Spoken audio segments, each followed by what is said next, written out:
नमस्कार। आज मी गव्हाच्या पिठाचा नाश्ता बनवलेला आहे। घावणे बनवलेले आहेत, धिरडे बोलू शकतात तुम्ही त्याला।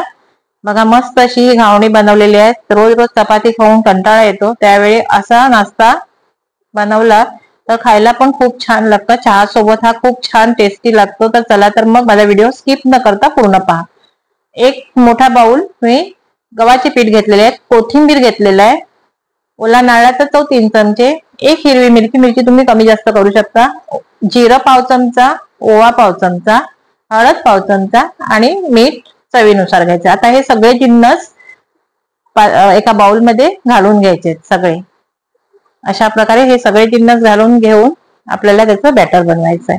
लहान मुलांसाठी टिफिनला पण हा उपयुक्त आहे, सकाळी मोठ्यांसाठी सगळ्यांना नाश्त्यालाही उपयुक्त आहे, आणि ज्यांना चपाती बनवायला येत नाही त्यांच्यासाठीही हा धिरड एकदम सोपी रेसिपी आहे आणि अगदी 5 मिनिटात तयार होणारी ही रेसिपी आहे।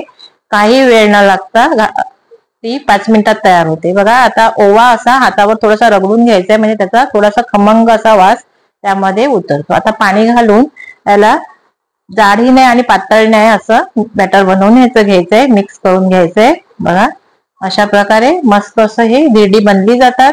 आणि तुम्हाला जर ह्यामध्ये भाज्या घालायच्या असेल तर तुम्ही भाज्या घालू शकता। थोडस तांदळाची पिठी 1 चमचा घालायची असेल तर तीही घालू शकता। तुम्हाला बेसन घालायचं तर बेसन घालू शकता।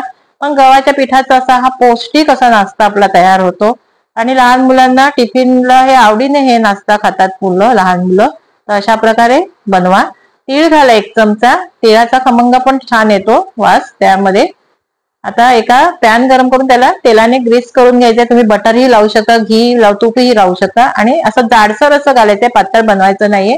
आणि असं थोडस तवा गोलाकार फिरवून असं पसरवून घ्यायचंय। बघा अशा प्रकारे हे धिरड बनवून घ्यायचंय, घावण बनवून घ्यायचंय। बघा जर पातळ करायचं असेल, जाड करायचं असेल, तुम्ही थोडं हे बॅटर पातळ करू शकता। आता वरून ह्याला थोडस तेलाने ग्रीस करून घ्यायचंय आणि असं पलटून घ्यायचंय। बघा आणि मस्त असं भाजून घ्यायचंय।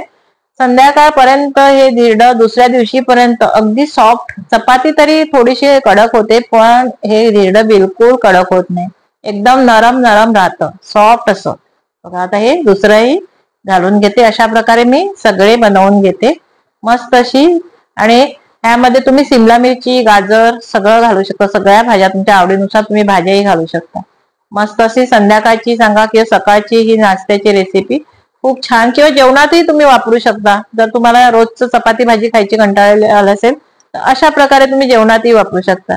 तर जर तुम्ही माझ्या व्हिडिओला सबस्क्राईब केला नसेल तर पहिलं सबस्क्राईब करा, लाईक करा, शेअर करा, आणि असेच माझे नवनवीन व्हिडिओ येत आहेत तेही पाहायला विसरू नका, आणि बेल आयकॉन ही दाबायला विसरू नका। अगदी सोप्या रेसिपी असतात माझ्या, अगदी सोप्या म्हणजे खूप कमी साहित्यात आणि लवकर झटपट होणाऱ्या। आता ही रेसिपी 5 मिनिटात तयार होते, 5 मिनिटात। बघा मस्त अशी ही धिरडी आपली तयार आहे। अशा प्रकारे तुम्ही बनवा आणि कमेंट्स मध्ये सांगा कशी झाली ती। व्हिडिओ पाहिल्याबद्दल धन्यवाद। मस्त खा आणि मस्त राहा आणि स्वस्त राहा।